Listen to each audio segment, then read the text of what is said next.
Okay, hello everybody. So I was talking to a colleague the other day, just yesterday. We were talking about Chat GPT, and I was mentioning how it's very useful for making summaries and maybe even sort of summarizing maybe literature that is more recent and you haven't had a chance to read it, and you might even use that literature perhaps in putting together a lit review, or you might want to leverage it to support an argument or something like that. So I thought I'd make a video to show how to do that. So here we have actually Google Scholar. So I'm going to look up some articles. I'm going to look up some articles. I'm going to look up two articles actually. On harm reduction is one of my areas of interest. And so I'll look up two articles on harm reduction, and then I'm going to paste them into Chat GPT and then ask it to summarize those articles, and then maybe present an outline or maybe even compare the articles. And I've also pre-written some prompts over here, which I'm going to paste into Chat GPT. So let's, actually, we can do that right away. So let's say we're going to find two articles. So here is my request, and I've pre-typed it out so it's easier. My request is simple. I say, I'm wondering if you could help me write a 500-word summary of an article. Can you summarize the following text, cite the authors, and offer 3 arguments and 3 counter-arguments that help compare and contrast their position on harm reduction? Also evaluate their conclusion and give me your opinion. So I'm trying to suggest that ChatGPT works best when you actually treat it as if it were an assistant or as if it was somebody that you're talking to. It's always very good to always ask it, well, what do you think? Always sort of end your statements or your prompts with like, well, what do you think? And it will give you its opinion. So it's very useful in that sense. Okay, so let's go to Google Scholar. And I've already been looking under harm reduction because that's what I was searching for earlier. I'm looking at some very, very recent articles. So since 2023, and I looked at this one from The Lancet, harm reduction and rights-based approaches to reduce monkeypox among sex workers. Let's click on that. So here's the article, just recently published. And it'd be great, it's not that long, but it'd be great if maybe ChatGPT could help me summarize it. So I'm going to copy that. I'm going to go back to ChatGPT, and I've already pasted in the question. I mean, something you could type out, but I've pasted into so that we can save time. I'm going to paste in that article. So that's the Lancet article. And now it's working. And it's thinking, hopefully it won't take too long. It depends on how many people are on the server, I guess. It's also good to not paste in an article that's too long, or if you wanted to have it summarize or give you its opinion about something, you could also chunk it. If it is a longer article, you can chunk it into smaller pieces. You can cut it into smaller snippets because it doesn't like long passages. I think actually there's a limit of 5,000 words, if I'm not mistaken. But I think that's always, it's unclear to me if it is 5,000 words, but that's something that we can look up later. So you can see here, it's given me quite an interesting and accurate response to my ask. It says, it begins, quote, the article harm reduction and rights-based approaches, blah, blah, blah, discusses the lack of attention given to sex workers in the public health response to so and so forth. Oh, it didn't cite the author. So I'm going to actually say,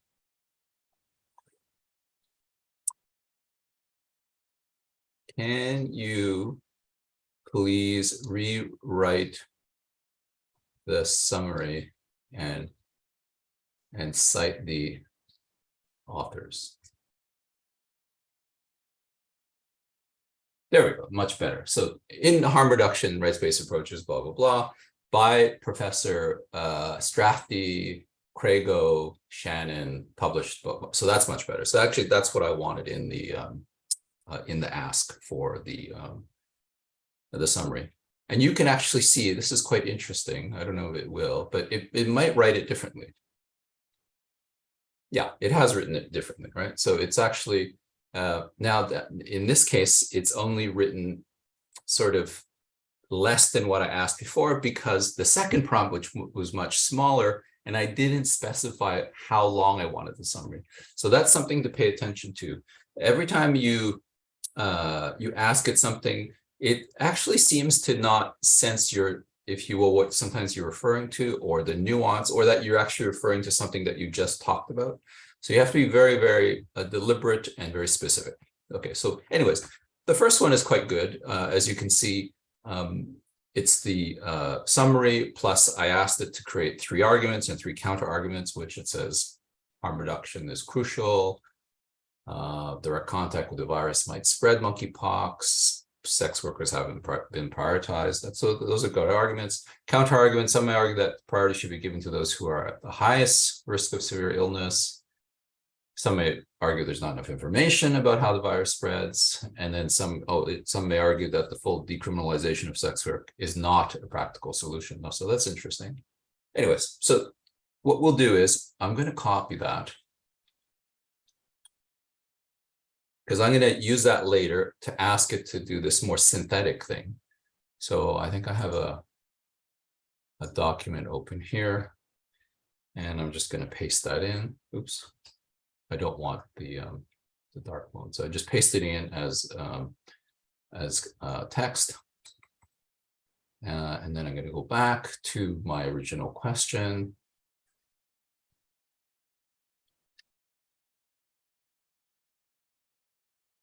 And I'm going to go back to Google Scholar. I'm going to back up to the original page. And then let's pick this one. This one is specifically about Vancouver as well, looking at the overdose issues with women who use drugs. Okay, so there's the abstract, there's the introduction, there's snippets, there's discussion. Okay, it's not a very long paper, which is great because it won't get us into the problem of having to cut up a longer argument into pieces to satisfy the if you will, the restriction that Chat GPT has.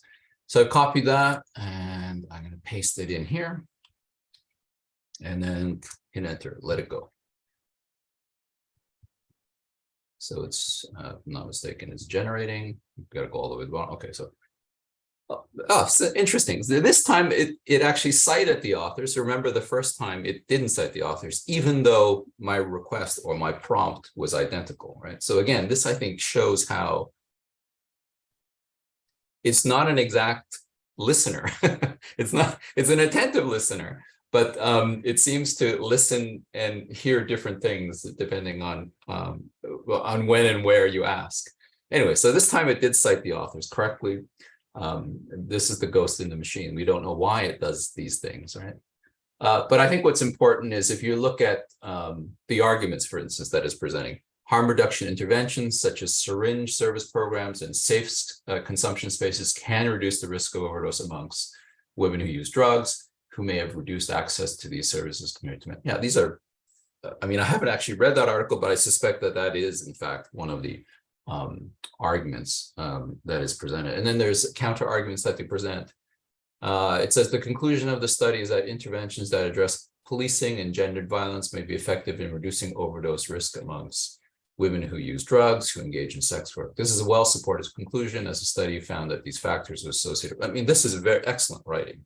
I mean, I think, again, we should pause and be wowed, I think, in some respects, by its ability to write in such a coherent and really magical way. How can a machine have such, if you will, authoritative expertise on a subject that it knows nothing about, right? So I think that's interesting. Again, it is a form of magic, I think. Because I don't fully, I mean, I understand that this is based on a neural net architecture. I understand that it's substituting, if you will, different, every word is 3.6 tokens. It's measuring a certain amount of tokens. It's comparing things. Yes, it's doing something, some type of magic that's based on this generative pre-trained transformer. But of course, since I'm not a computer scientist, I don't really understand how that works, right? But it's doing some type of translation. I understand that it was originally written as a translation program. That was its original development. And over versions 1, 2, 3, and then now 3.5, it's achieved this kind of wow factor. Okay, so I've copied that. I'm going to paste it. Oh, yeah. I'm going to paste it in as simple text. So now I have two summaries that it wrote, right? So I'm going to go back to my questions, and then I'm going to write, here are two summaries about harm reduction. Can you compare and contrast them? I'd like you to provide a synthetic analysis and summary of the 5 key issues. Can you please present this analysis in the form of 5 paragraphs? Okay. So I paste that in, give it some spaces. I go back here. Oh, no, not back here. To the other article where I had pasted everything. Okay, so, oh no, sorry. Here, there we go. So these are the two summaries that the machine wrote. So in a way, I'm quoting the machine. I'm giving back what it wrote, what it summarized for us, and then I'm asking, now can you compare your two summaries and give me some kind of synthetic understanding of it?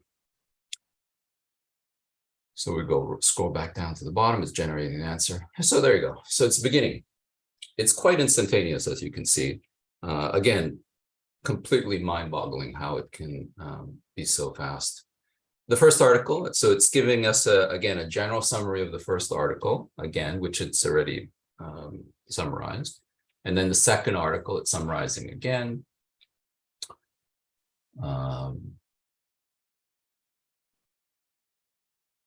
Yeah, these are excellent summaries. The authors conclude that interventions addressing policing and gendered violence may be effective in reducing overdose. Yeah, absolutely. So in the first, so okay, it's going again. Okay, yeah, it's saying in the first article, this is the argument that it should be a rights-based approach. Both articles highlight the importance of harm reduction and rights-based approaches in protecting the health of workers, blah, blah, blah. Both articles also point out the complexity of preventing transmission. Yes, that's probably true. Again, I haven't read either article, but this is very useful if I'm interested in using these articles, because it's already helping me think through them. Overall, both articles emphasize the importance of considering the unique occupational needs of sex workers and taking steps to ensure that they have access to the resources and interventions they need to protect their health. Yeah, so I think this is quite interesting and useful. Let's say there were and there are many articles written about harm reduction, especially in the last, say, 6 months, and I don't have time to maybe peruse all of them. I think this is a useful tool in the sense that it can help, if you will, because I don't have to ask it to write a 500 word. That's what I asked. I asked it to write a 500 word summary. I could just ask it to write a 100-word summary. And maybe I want to go as far back as like the last 10 years, or maybe not 10 years, but maybe the last 2 years, and look at all the pertinent articles in relationship to harm reduction in Vancouver. So you can see how useful this could be. What are some other, here we go, questions we can ask it? And so I've prepared this question. I'm interested in writing an academic paper referring to these two articles on harm reduction that you just summarized above. I'd like to use these arguments to discuss the current state of harm reduction in Vancouver, BC. Can you prepare an outline for me? So it can also help you if you have writer's block, or if you want to have it as a personal writing aid, or as, if you will, like a editor, you can ask it a question like that. Sure, it says. It's often begins many replies with sure. Sure, here's a possible outline for your paper on the current state of harm reduction in Vancouver. Introduction, briefly introduce the topic, blah, blah, blah, state the main arguments, blah, blah, blah, background, provide a background. Yeah, this is very boilerplate, introduction, background, analysis, but still cogent. I mean, it works, right? Why reinvent the wheel? It doesn't have to be that innovative in its format. Analysis of arguments, challenges, conclusion, references, yeah. But let's just say I'm saying, briefly introduce the topic of harm reduction in the context of current global outbreak of human monkeypox virus and the association with sex workers. Yeah, like, that's not bad, but let's just say, can you flesh out the introduction a bit more? It is a bit thin. Can you give me more guidance, especially regarding Vancouver and its regional issues? Let's see if it can do that. That's asking quite a lot, I think, actually. Okay, it has no problems. So it's actually giving me now bullets. Introduce the topic, provide background, highlight the statistics, highlight the challenges, introduce the 2 articles, preview the argument. Okay, and then now it's giving me the rest. Okay, it did flesh out the introduction. I don't know if it's that helpful. I could stop it. I can stop it from generating more. I could just say, can you cite and paraphrase from the 2 summaries in the writing of the introduction? Sure. So here's a more detailed introduction.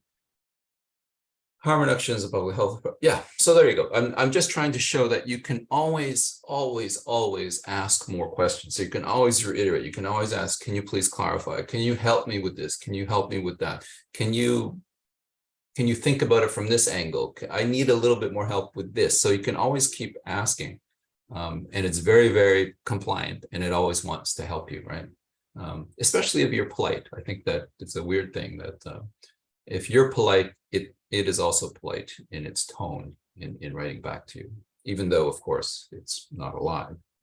But it's I guess it is designed as a chat bot, so it's a mirror or reflection of your tone. So anyways, this is way more than I'm asking for. This is an absolute great introduction. Harm reduction, first article, second article. Yeah, that's a very, very good introduction. But okay, let's say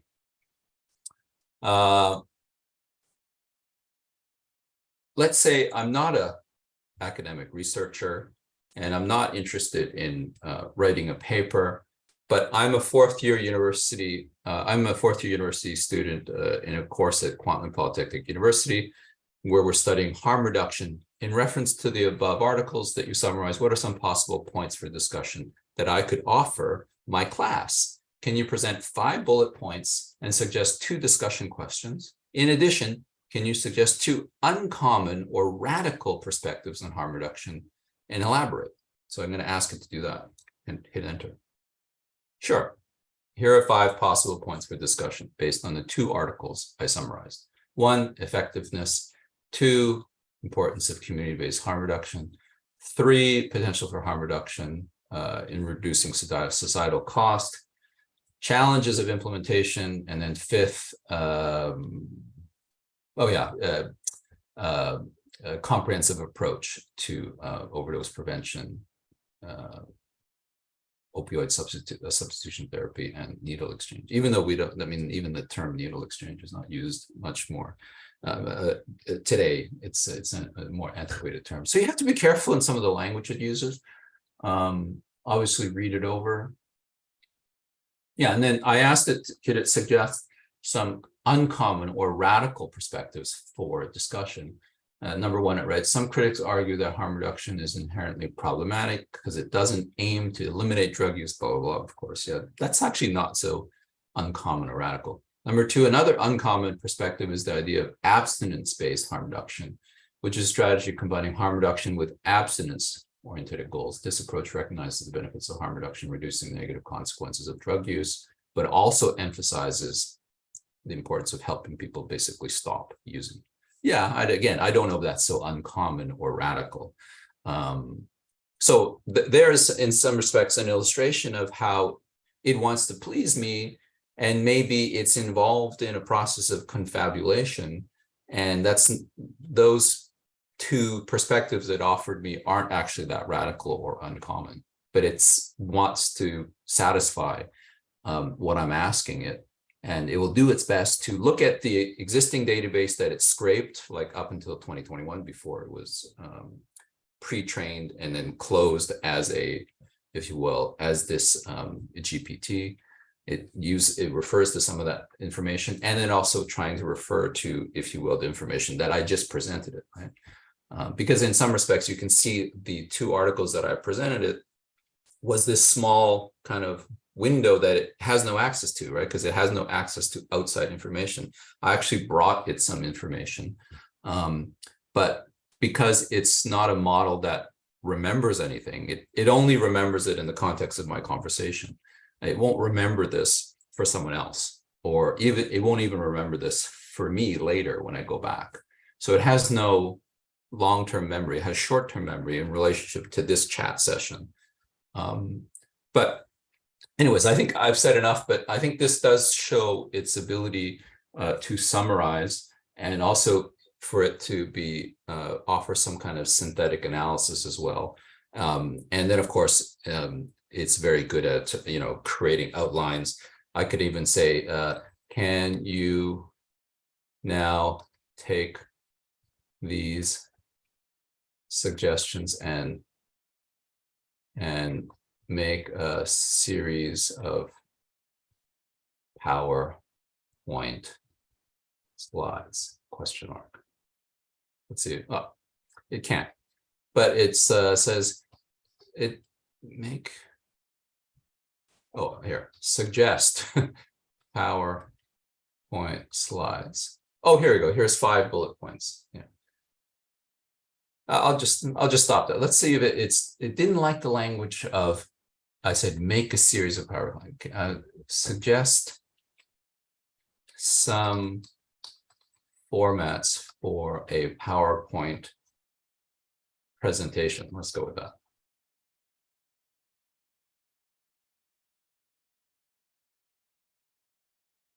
Oh, okay. It's yeah, I'm asking the wrong question.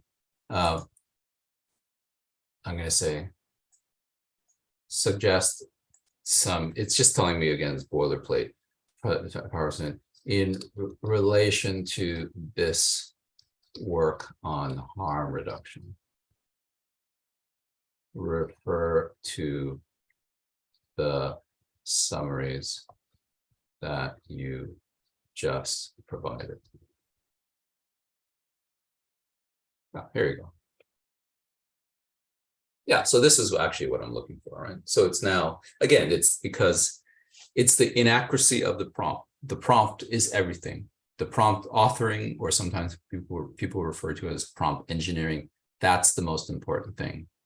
So just by changing a few words, my prompt engineering was much better. And now I actually have, if you will, well, not a very long PowerPoint presentation, only 5 slides, but you could ask it to create 10 slides or 20 slides anyways. So anyways, there you have it. That's I'll stop GPT from generating any more text. But that, I think, is a good illustration of its abilities in terms of summarizing and how it can be could be useful in academic research and writing. Thanks.